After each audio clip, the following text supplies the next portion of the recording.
Convido os irmãos a abrirem as suas Bíblias na primeira epístola que o apóstolo Paulo escreveu aos Tessalonicenses, no capítulo 4, para nós lermos a partir do verso 1. 1 Tessalonicenses, capítulo 4, verso 1 em diante. Vamos todos ler a palavra do Senhor com muita atenção, com muita reverência. Veja se alguém precisa de ajuda para localizar aí o texto, ou se não tiver uma Bíblia, você compartilha a sua Bíblia para que ele possa acompanhar a leitura juntamente com você. 1 Tessalonicenses, capítulo 4. Vamos ler a partir do verso 1. Glória a Jesus. Glória a Jesus. Amém? Todos encontraram? 1 Tessalonicenses, capítulo 4, a partir do verso 1. Glória a Jesus. Glória a Deus. Muito bem, queridos.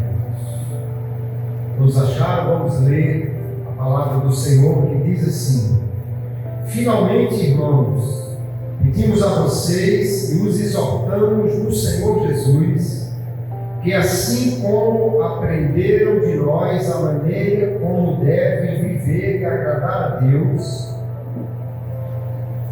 e efetivamente o estão fazendo, vocês continuem progredindo cada vez mais, porque vocês sabem quantas instruções demos a vocês da parte do Senhor Jesus.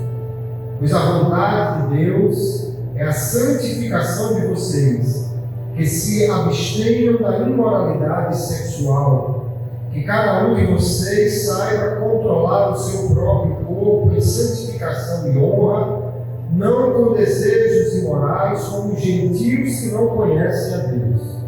E que nesta matéria ninguém ofenda nem defraude o seu irmão, porque contra todas estas coisas, como antes já avisamos e testificamos, o Senhor é o vingador, pois Deus não nos chamou para a impureza, e sim para a santificação. Portanto, quem rejeita estas coisas não rejeita uma pessoa, mas rejeita Deus, que também dá o seu Espírito Santo a vocês. Amém. Graças a Deus por sua palavra. Pode sentar, querido irmão.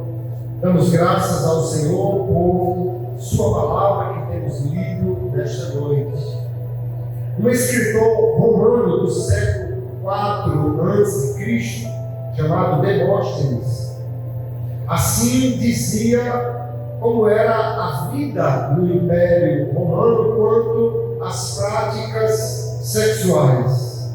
Ele dizia: temos as cortesãs para o prazer, ou as prostitutas para o prazer, as amantes para nos proporcionar cuidados diários ao nosso corpo, e as esposas para que nos deem filhos legítimos e que sejam guardiãs fiéis da nossa casa.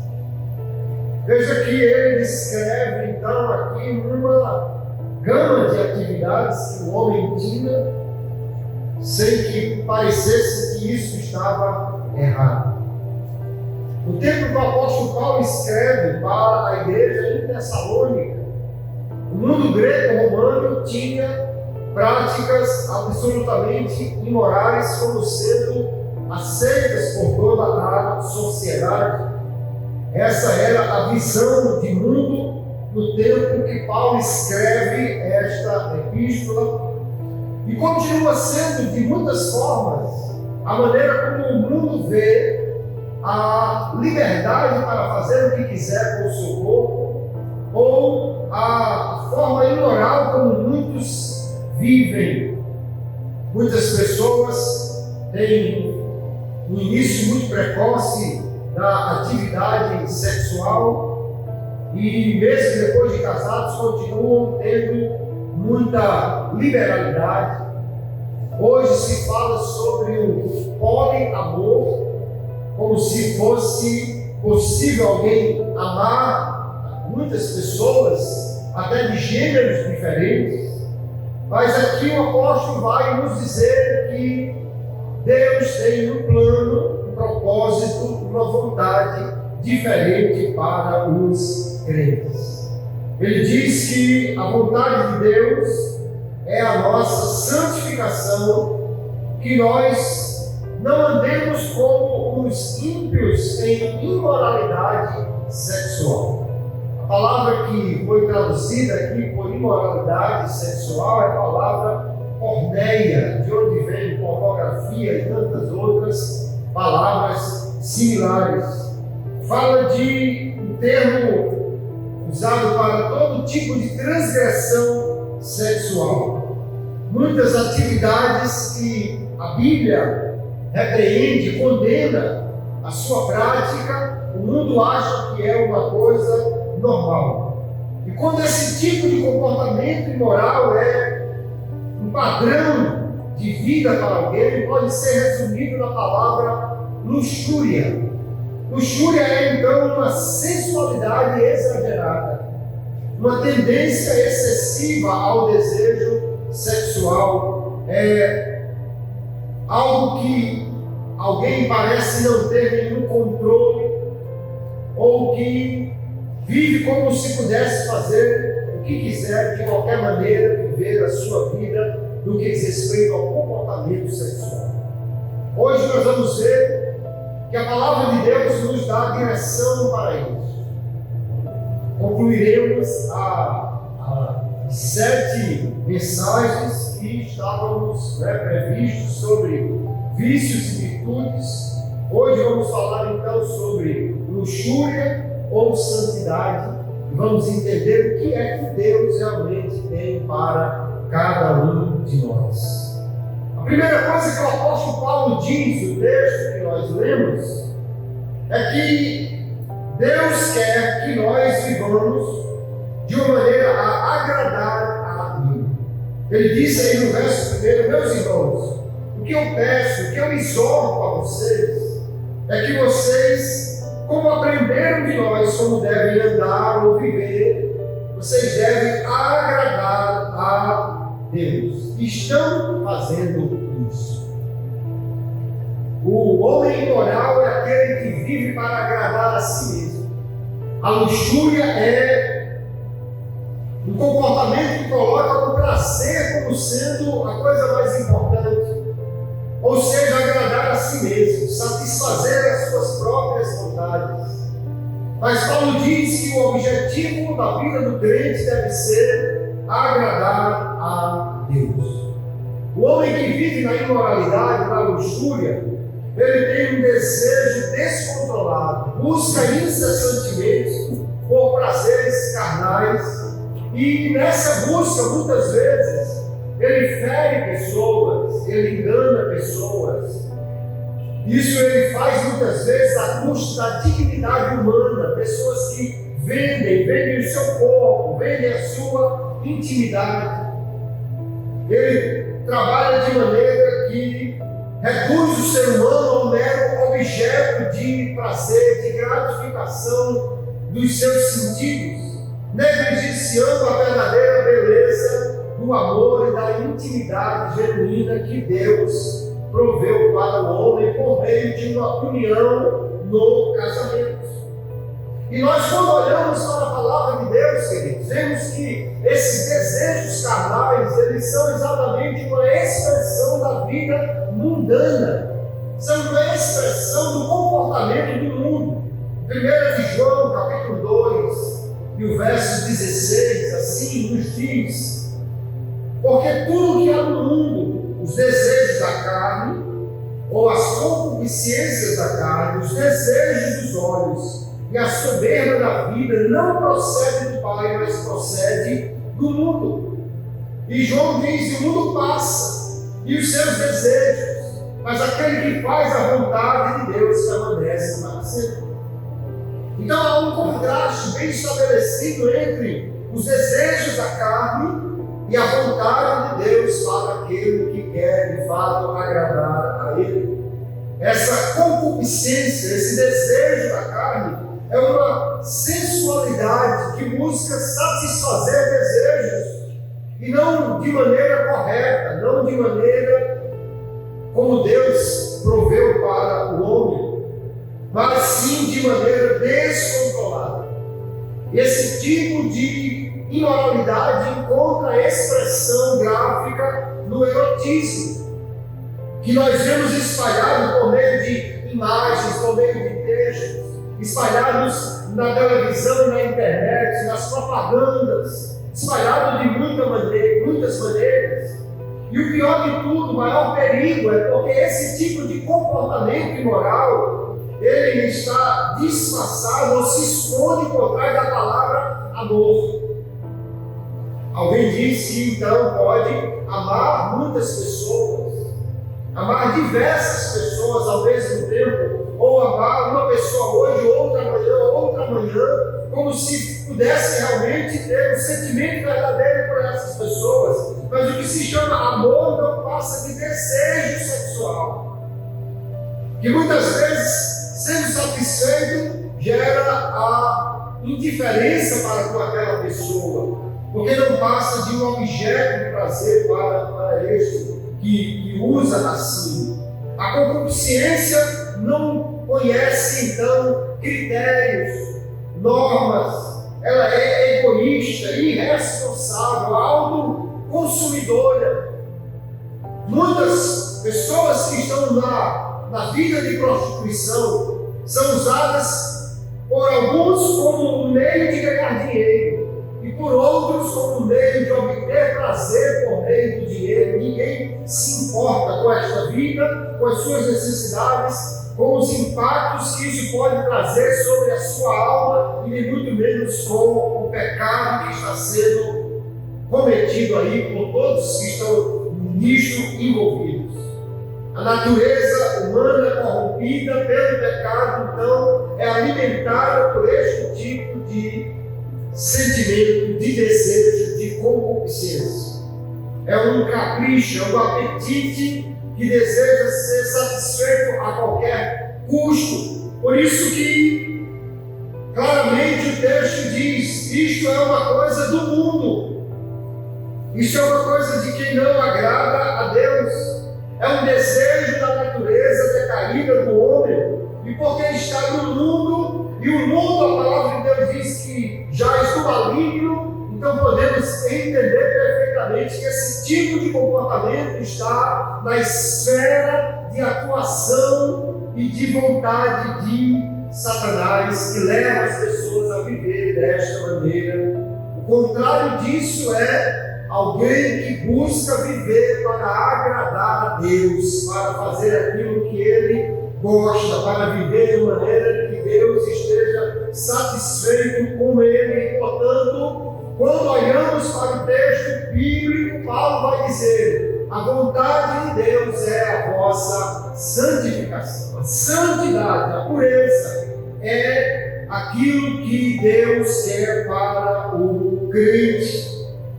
E aí nós vemos Paulo descrever que a vontade de Deus, eles já estão cumprindo, que é viver uma vida separada do mundo. Paulo deixa claro que eles devem se abster da imoralidade sexual, porque isso é a forma como o mundo vive, é a forma como as pessoas que não têm Deus vivem. E o crente deve viver em santificação. O que é santificação? Em primeiro lugar, a santificação é um processo de separação do mundo, onde Deus nos tira do mundo, da vida do mundo, dos desejos do mundo, do padrão do mundo, e nos coloca agora para vivermos para Ele. Santificação é um processo, santidade é um atributo de Deus. Mas nós não temos ainda santidade plena. No entanto, nós estamos num processo de santificação. Então o apóstolo disse aí: a vontade de Deus é a sua santificação, a vossa santificação. Deus quer que nós estejamos nesse processo de separação e pureza e continuemos nele a cada dia para que possamos ser mais puros, mais santos. Há uma expressão que é usada para falar daquele que se abstém ou que controla esses desejos irrefreados da carne, chamada castidade. Castidade, então, é a santificação no que diz respeito ao desejo relacionado à sexualidade. A pessoa casta, ela cultiva a moderação, o controle sobre os seus impulsos sexuais, honrando a Deus e entendendo que a sexualidade é algo que Deus nos dá para ser utilizada dentro dos limites estabelecidos por Deus, que é o casamento. O casamento é o modo como Deus deu para o homem e a mulher expressarem genuinamente a sua sexualidade, dentro de uma intimidade que traz beleza, que traz uma plenitude para este casal, que é correspondida em fidelidade, em respeito, e aí sim pode ser expressa como amor verdadeiro dentro desta união no casamento que Deus proporcionou para o homem e a mulher. Quando Deus criou Adão, disse: não é bom que ele esteja só, porque o homem, o ser humano, precisa de alguém que esteja com ele. A vida foi feita para viver em comunhão com outras pessoas, e especialmente a vida de intimidade, ela não pode ser de uma maneira qualquer. Deus disse: eu vou lhe fazer uma companheira que lhe corresponda, que lhe complete. Trouxe essa mulher a Adão. Adão admirou-se daquela mulher quando a recebeu, e ele diz profeticamente: deixará o homem seu pai e sua mãe, se unirá à sua mulher, e serão os dois uma só carne. Profeticamente por quê? Porque Adão não tinha pai e mãe. Mas ele diz: a partir de hoje vai ser assim. E esta é a sequência: primeiro deixa pai e mãe, depois se une à sua mulher, e depois serão uma só carne. Hoje, infelizmente, ou as pessoas que vivem na imoralidade, elas querem ser uma só carne com o outro, sem que haja nenhum tipo de compromisso, nenhum tipo de união, nenhum tipo de relacionamento. Mas hoje se fala do amor livre, como se isso de fato fosse amor. De pessoas que se relacionam com quaisquer pessoas, mesmo sendo casadas ou tendo compromisso com alguém, falam de um relacionamento aberto, onde podem ter outros parceiros. Há países na Europa onde há um dia da semana que a mulher ou o homem tem um dia livre, que ele pode ir onde quiser, namorar com quem quiser, ficar com quem quiser, fazer o que ele quiser e volta para casa como se nada tivesse acontecido, e isso é colocado como se fosse uma válvula de escape para que tivesse um casamento bom. Como se a imoralidade fosse um remédio para o casamento não entrar em colapso, quando na realidade a Bíblia nos deixa claro: Deus criou o homem para viver em santidade. Deus dá ao homem a sexualidade e dá o meio de ele viver plenamente através da união com a sua esposa e da esposa com o marido. O cristão não pode viver na imoralidade, na luxúria, mas deve viver na pureza, na santidade.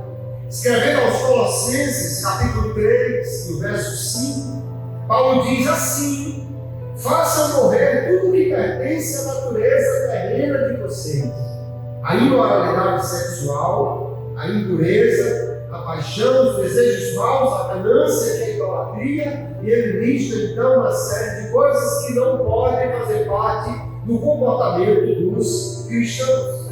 Em 1 Coríntios capítulo 5, o apóstolo Paulo diz: olha, não andem com pessoas que têm um comportamento que não agrada a Deus.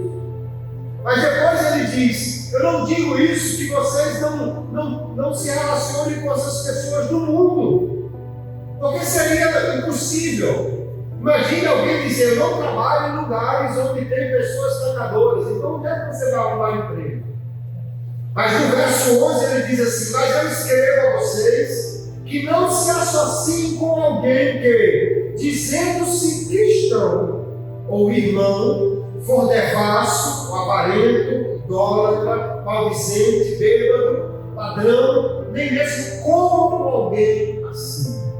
Ele está dizendo: não tenha comunhão com pessoas assim, especialmente se alguém diz que é um cristão e vive desta maneira.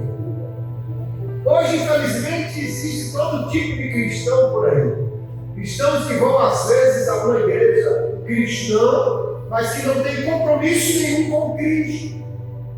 Cristãos que até vão numa igreja e até se retratam por seus pecados, mas só para voltar à prática dos mesmos.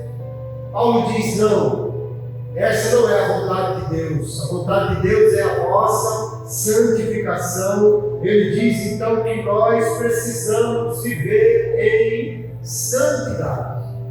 Pedro concorda com esse pensamento. Na sua primeira epístola, capítulo 1, verso 15, Pedro diz assim: mas como é santo aquele que vos chamou, sede vós também santos em toda a vossa maneira de viver, porquanto escrito está: sede santos, porque eu sou santo. Deus é santo, e portanto gosta de santidade. E se nós queremos agradar a Ele, precisamos viver nesse comportamento santo que agrada a Deus, buscando viver uma vida de pureza, de castidade, e assim fazendo uso do nosso corpo de maneira a agradar ao Senhor. Veja que o apóstolo Paulo vai dizer exatamente isso, que cada um de vocês venha controlar, ou saiba controlar o seu próprio corpo em santificação e honra. Porque dentro do casamento, queridos, a relação íntima do casal é santa, não é imoral. Porque Deus criou o homem para isso.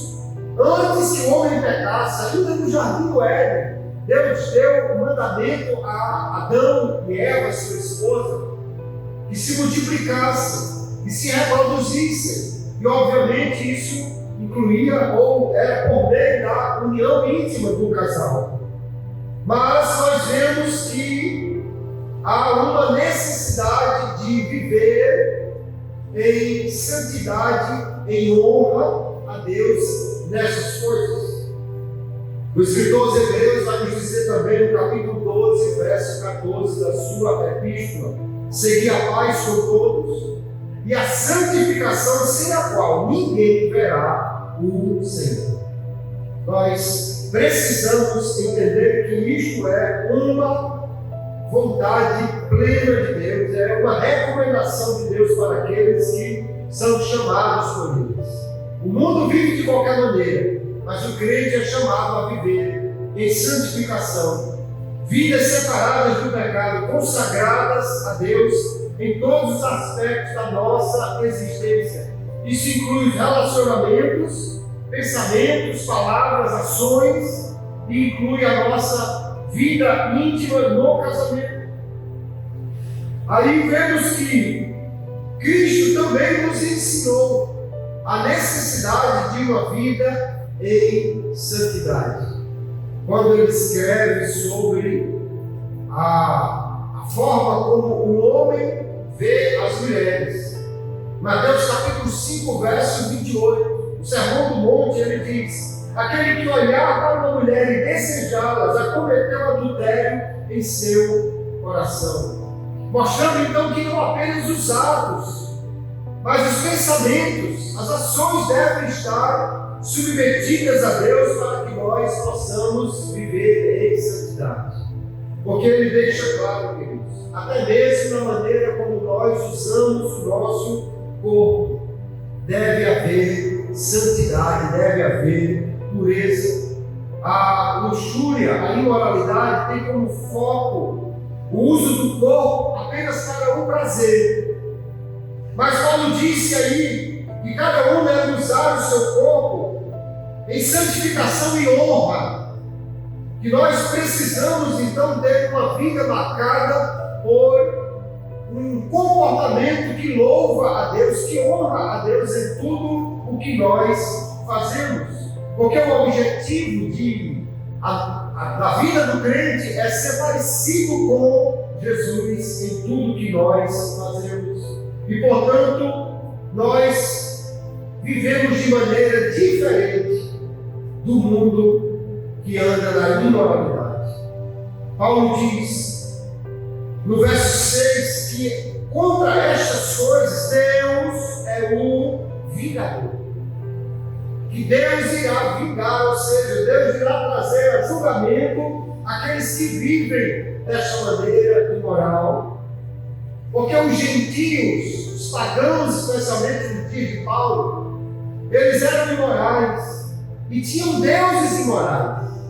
Na própria mitologia greco-romana, os deuses tinham filhos ilegítimos.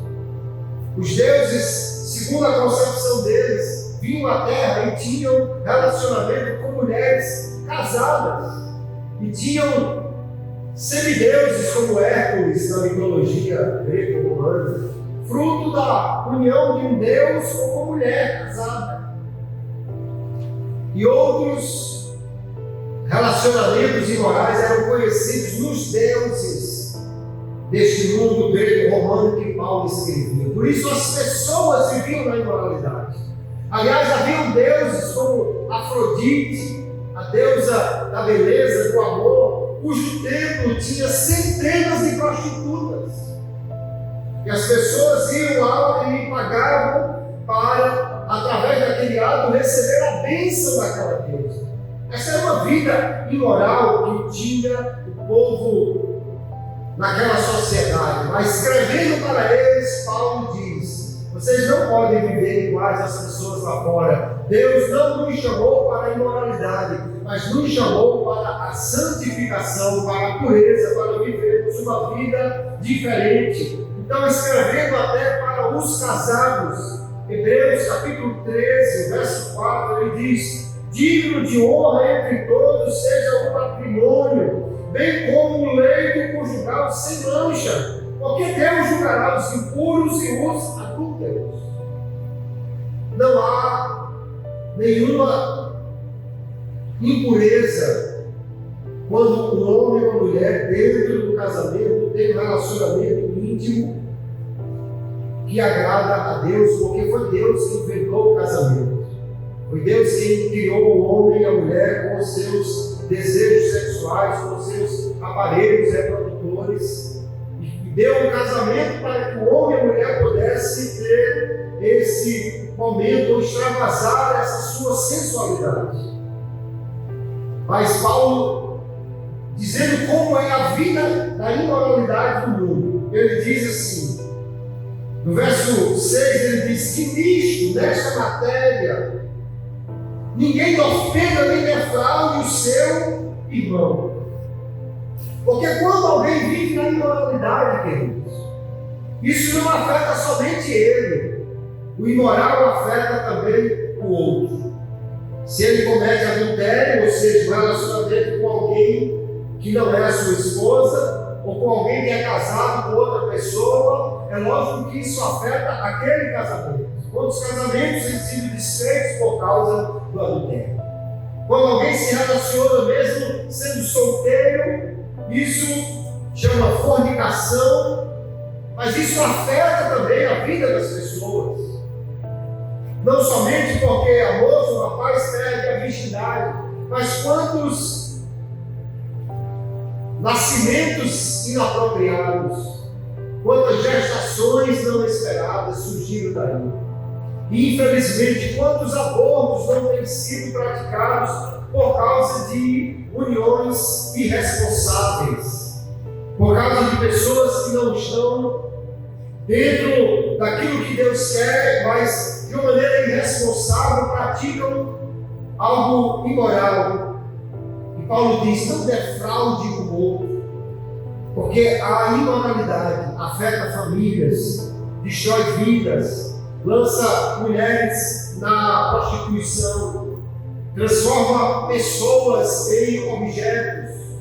Quantas moças ou rapazes sido até forçados a um relacionamento sexual em sua infância até, tiveram toda a vida traumatizada.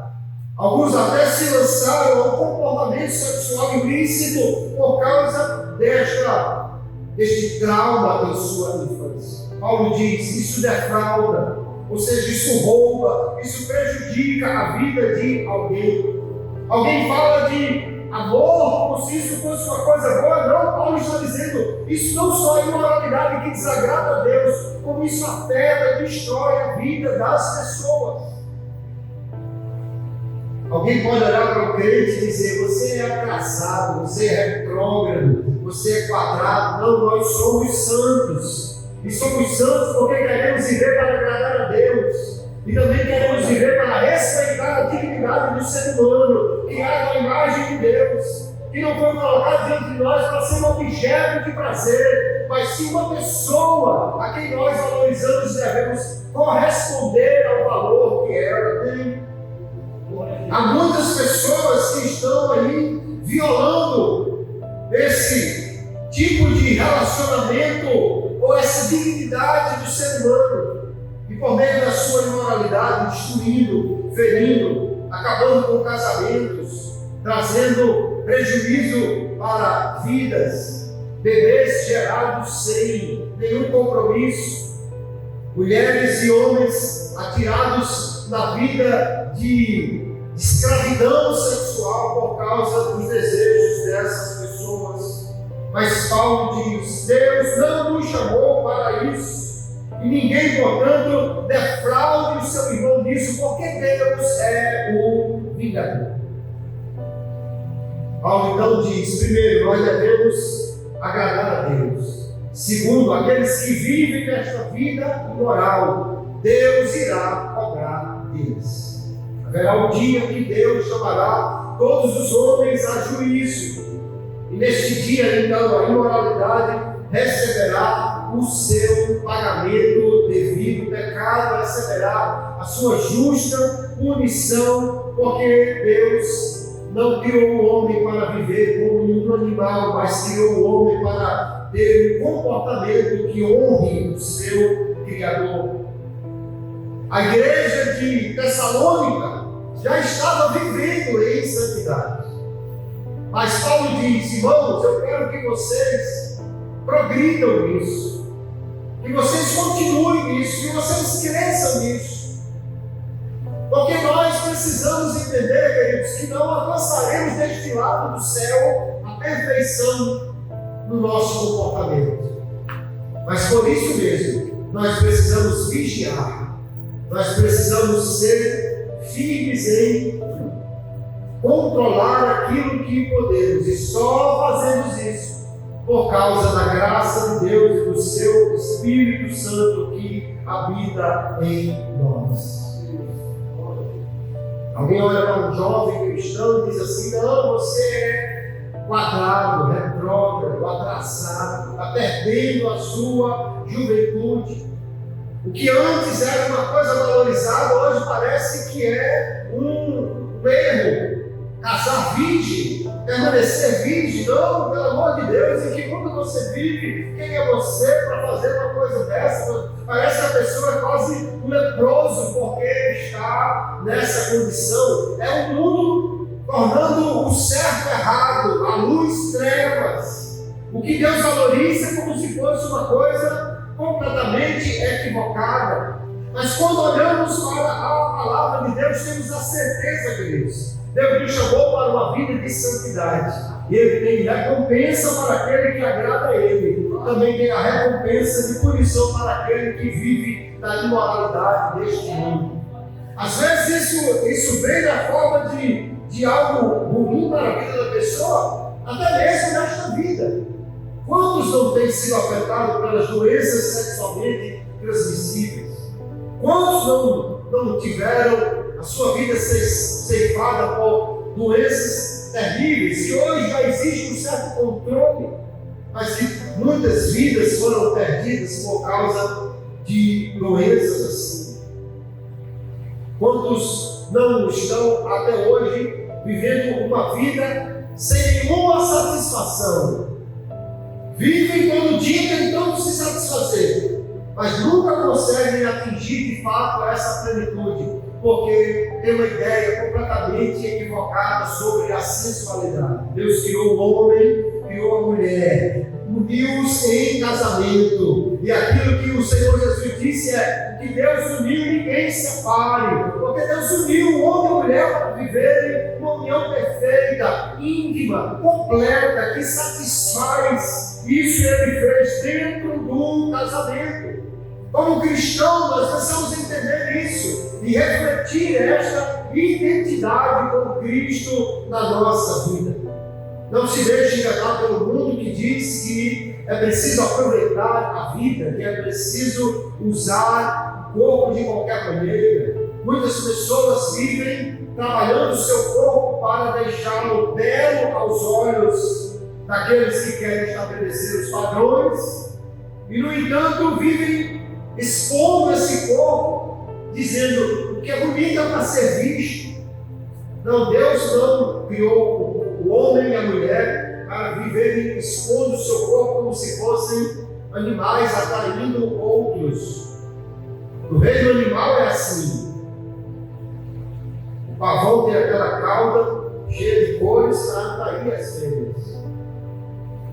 Há animais com cantos bonitos para atrair para o acasalamento. Mas Deus não criou o homem e a mulher desta maneira, porque Deus não os fez como os animais. Deus os criou à sua imagem. E porque Deus criou o homem à sua imagem, o homem só vai ter a plena satisfação da sua vida quando ele refletir a imagem de Cristo, viver uma vida de santidade que agrada ao Senhor. No entanto, queridos, nós vemos que a própria palavra, nesse mesmo texto, o apóstolo Paulo vai nos dizer quais são as armas, quais são as maneiras que Deus nos dá para nós vivermos esta vida que agrada a Ele. Deus não manda você fazer uma coisa sem Ele dar os meios para que você possa fazer isso. A primeira coisa, então, que nós vemos que nos dá a orientação para a vida de santidade é a palavra de Deus. Paulo está escrevendo e dizendo: meus irmãos, vejam só, que vocês aprenderam de nós, que nós exortamos a vocês, que nós orientamos a vocês. E ele vai dizer aí no verso 2, porque nós temos instruções da parte do Senhor Jesus. Ele vai dizer que nós temos a palavra para nos orientar qual é a maneira correta de viver. E aí ele vai chegar e dizer no verso 8 que aquele que rejeita estas orientações, ele não está rejeitando a orientação de um homem, mas está rejeitando a Deus. Porque Deus, com a sua palavra, nos dá a maneira como nós devemos viver. Apesar do mundo ter a sua propaganda enganosa, nós temos uma luz verdadeira que nos guia na nossa caminhada, que é a palavra de Deus. Quando você lê a palavra de Deus, você pode ser santo, você pode ter uma vida que agrada, que honra a Deus. Quando você lê a palavra de Deus, nós temos aqui uma direção para vivermos uma vida que honra a Deus, livre da imoralidade sexual. E nós vamos ver claramente, queridos, que é pela palavra de Deus que nós somos santificados. Santificados pelo Espírito, mas também santificados pela palavra de Deus que age na nossa vida. Em 1 de Pedro, capítulo 1, verso 22 em diante, ele diz: tendo purificado a vossa alma pela obediência à verdade. Quando alguém obedece a palavra, ele vai purificando a sua alma. E ele diz: amem intensamente uns aos outros com o coração puro, porque vocês foram regenerados, não de semente corruptível, mas de semente incorruptível, mediante a palavra de Deus, a qual é vive e permanece para sempre. Aleluia. A palavra de Deus é que nos gera, Deus, é que nos transforma. Porque à medida que lemos essa palavra, ela vai dirigindo o nosso pensamento, a nossa vida, o nosso andar, o nosso viver. Se você quer viver uma vida santa, leia a palavra, medite na palavra, aplique a palavra, entenda que os mandamentos de Deus são o caminho correto para nós viver. Infelizmente, as pessoas que não creem na palavra veem os mandamentos como sendo uma cerca que limita a sua liberdade. As pessoas conhecem os crentes como o povo que não pode fazer as coisas. Crente não pode fazer isso, não pode fazer aquilo, não pode fazer aquilo outro, não pode fazer aquilo outro.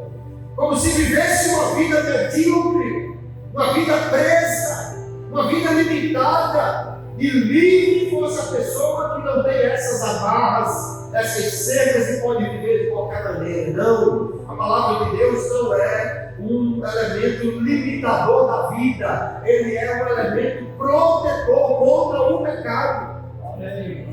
Quando alguém pula por cima da cerca que a palavra de Deus estabelece, descobre que não tem um campo livre, e sim um abismo no qual ele cai para ser destruído.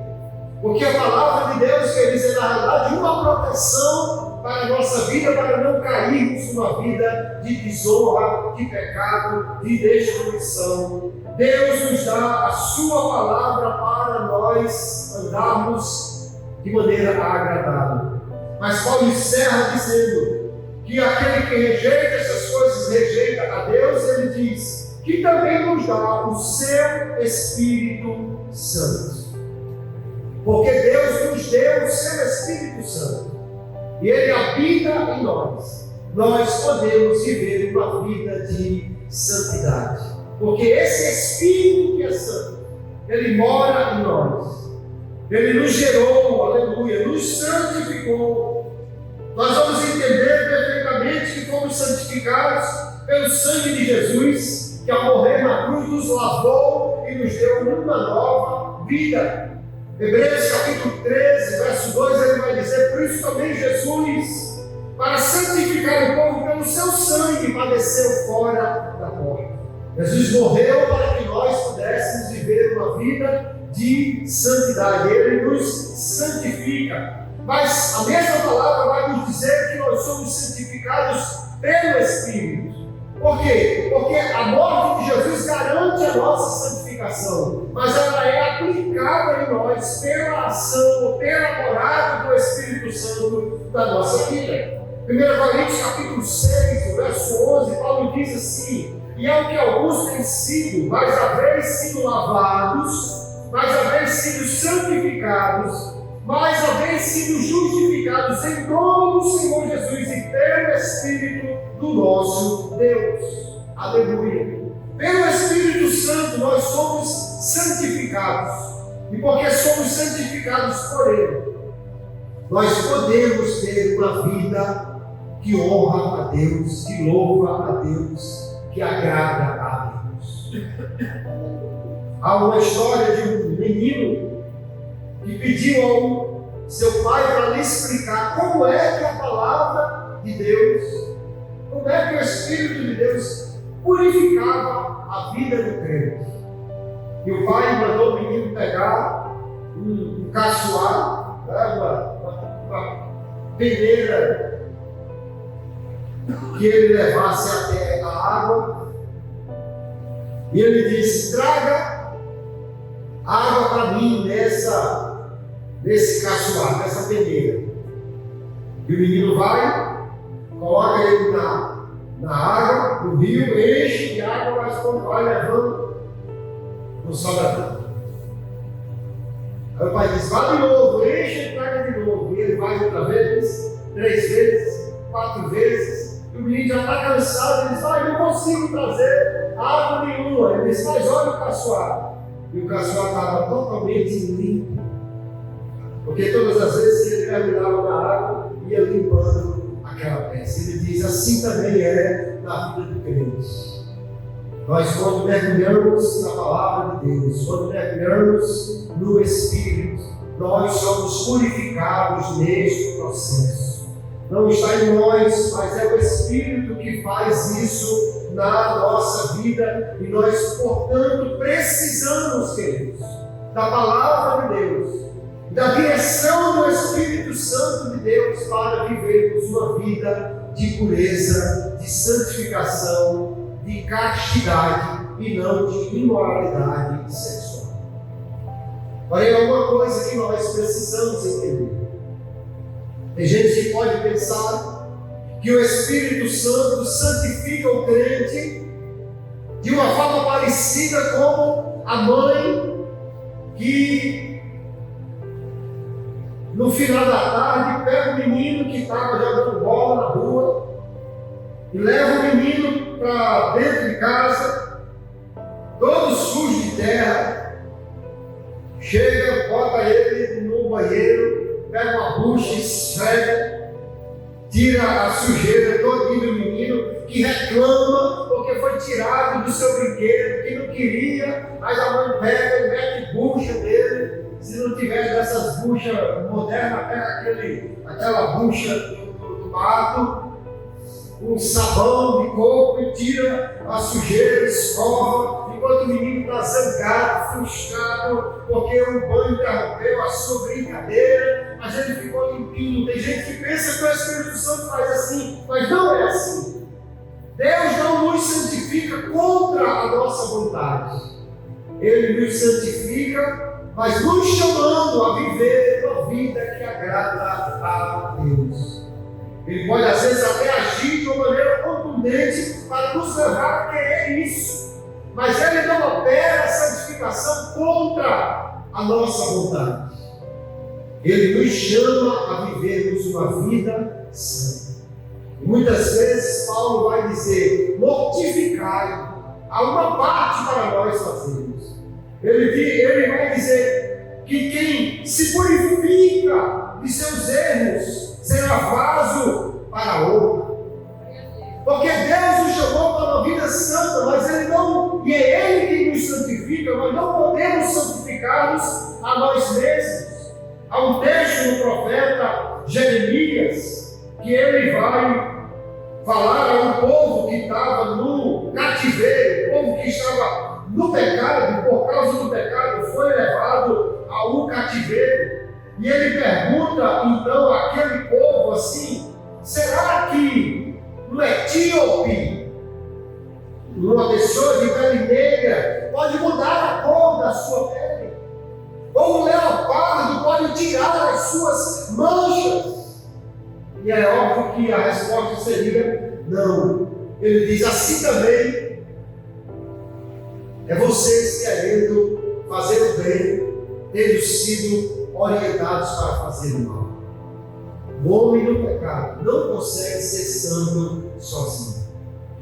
Mas pelo Espírito Santo de Deus e pelo sangue de Jesus e pela orientação da palavra de Deus, nós podemos viver uma vida santa, porque a ação transformadora do Espírito nos dá uma nova natureza. O amor de Cristo no nosso coração nos dá uma nova vontade, e a orientação da palavra de Deus nos dá uma nova satisfação para a vida, de maneira que nós podemos evitar as tentações da luxúria, da imoralidade deste mundo e viver uma vida que agrade a Deus, encontrando em Cristo a verdadeira santificação e satisfação para nós. Quando Paulo escreve a primeira epístola aos Coríntios, capítulo 6, ele diz que nós somos templo e morada do Espírito Santo. E porque somos templo e morada do Espírito Santo, ele diz: vocês devem honrar a Deus com o vosso corpo e com o vosso espírito, os quais pertencem a Deus.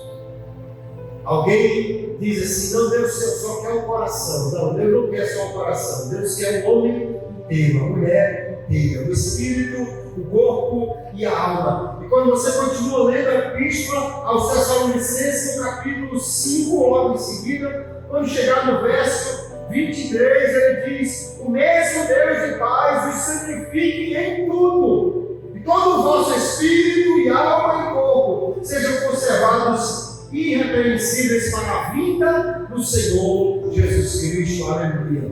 Porque esse é o grande alvo para o crente, queridos. Viver nossa vida agradando a Deus, até que Ele venha nos buscar, a pessoa de seu Filho, para nós vivermos com Ele. Se você voltar um pouquinho, no último versículo do capítulo 3, Paulo diz que nós queremos viver uma vida de santidade para a vinda do Senhor Jesus com os seus santos.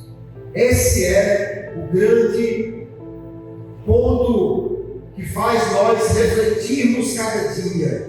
Precisamos viver aguardando a volta de Jesus a qualquer momento, preparados para encontrar com Ele.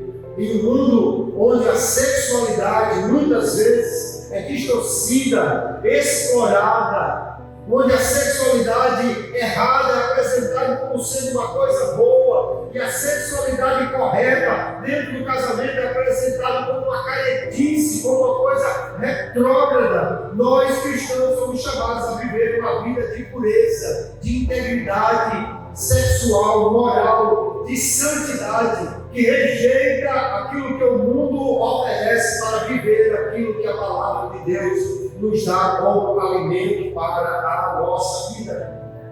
Como cristãos, nós precisamos viver uma vida diferente.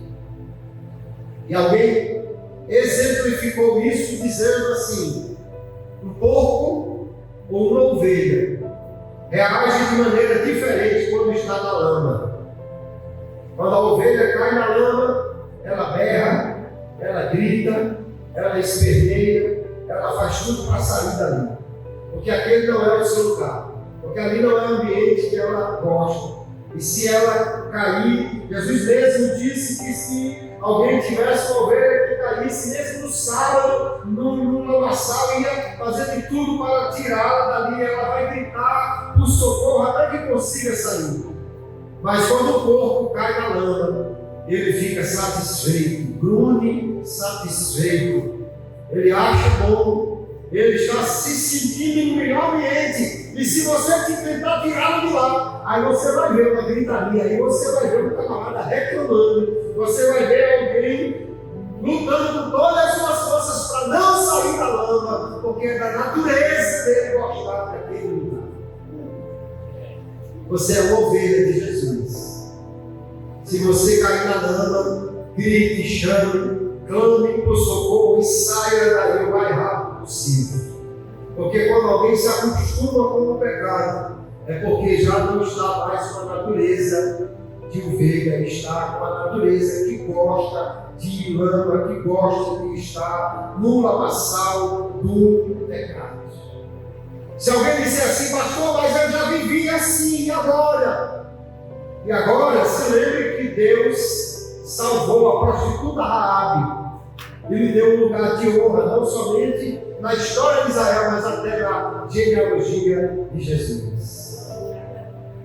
Porque a nossa vida passada não determina o nosso futuro.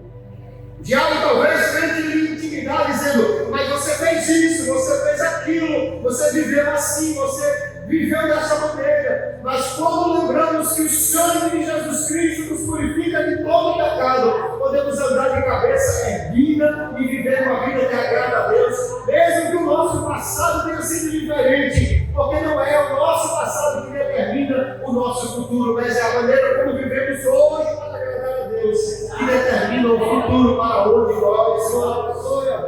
Se alguém está lutando contra isso, é preciso então entender, queridos, nós só poderemos vencer a luxúria, a imoralidade, se nós não alimentarmos a nossa carne. Alguém que passa o dia vendo coisas na televisão, na internet, mensagens sexuais, eróticas, imagens, textos, está alimentando a sua carne de maneira que ela vai produzir o seu fruto. Porque aquilo que você planta, você colhe. Então é impossível fugir da imoralidade se estiver alimentando a carne com estas coisas. Mas Paulo diz que nós devemos alimentar o Espírito. Se você, então, ler a palavra de Deus, se você orar, se você jejuar, se você cantar louvores, se você estiver na igreja, se você estiver na companhia de pessoas que também amam a Deus e querem viver de maneira a agradá-lo, nós certamente aí estaremos alimentando o Espírito e produzirá o fruto, aleluia, essa palavra no coração, esse andar com Deus, essa caminhada para a casa dele, o louvor que alimenta a nossa alma, a palavra que dá direção ao nosso pensamento e a oração que nos faz estar em conexão com Deus que nos purifica, nos dará as forças, a direção, aleluia, a graça para nós vivermos uma vida que honra e que agrada a Deus. Se alguém perguntar, pastor, como eu posso viver uma vida que agrada a Deus? Ande com aquele que agradou a Deus em todas as coisas, o Senhor Jesus, e você viverá uma vida que agrada a Deus. Ande com alguém que tem o desejo de honrar a Deus com a sua vida, e você aprenderá também a honrar a Deus desta maneira. Alimente-se com a palavra que nos conduz a uma vida de santidade, e você terá uma vida santa diante de Deus. Quando encerramos esta série com este tema, é porque viver para agradar a Deus, queridos, não diz respeito somente à imoralidade sexual. Paulo trata disso nesse texto. Mas quando pensamos em viver para agradar a Deus, também precisamos lembrar que Deus é contra o orgulho, que Deus é contra a inveja, que Deus é contra a gula, que Deus é contra a preguiça, que Deus é contra tudo aquilo que nós já estudamos, porque Ele quer que nós vivamos com as virtudes que Ele nos dá. Como alguém pode ser virtuoso? Somente pelo Espírito Santo de Deus. Mas eu tenho uma notícia boa para lhe lembrar nesta noite. Este Espírito mora em nós, habita em você, está em você, e Ele está pronto a produzir o fruto, aleluia, de uma vida que agrada a Deus, se nós buscarmos a Ele. Porque Paulo diz: não vos embriagueis com vinho, mas enchei-vos do Espírito. Ou essa palavra poderia ser traduzida: deixem-se encher do Espírito Santo. Alguém disse que é parecido com um carro que encosta no posto de combustível. Quando você encosta no posto, o frentista, hoje com a gasolina mais cara, pode ser que alguém não faça mais isso, mas o frentista, no desejo de fazer o melhor, ele chegaria e dizia assim: vai encher. E se você quiser ver ele abrir um sorriso assim de 15 para 3, diga assim: pode encher. Aí ele vai encher satisfeito. Mas se você disser assim: bota só R$5, aí ele já fica desanimado.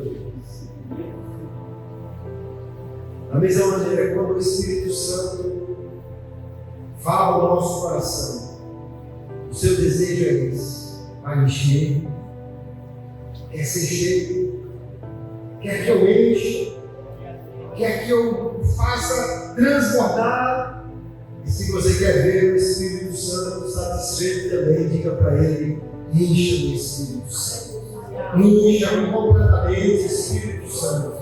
Encha-me até transbordar, Espírito Santo. É isso que Paulo diz. Se você se encher do Espírito, você não precisa ficar tendo cuidado com os desejos da carne. Então o segredo não é estar somente vigiando as coisas da carne, mas enchendo-se do Espírito por meio das disciplinas espirituais. E Ele, assim, andando com o coração cheio dele, nos conduzirá a uma vida que agrada a Deus e que nos dá, então, plena satisfação nele. Quando o mundo diz que você não pode ter uma vida de satisfação sem a imoralidade, nós precisamos lembrar que sim, pelo Espírito Santo, nós podemos ter uma vida plena em Deus e vivermos satisfeitos em Cristo e em seu Espírito que habita em nós e nos dá a sua graça para nós agradarmos ao Senhor. Que Deus nos abençoe, que nos ajude, que nós possamos assim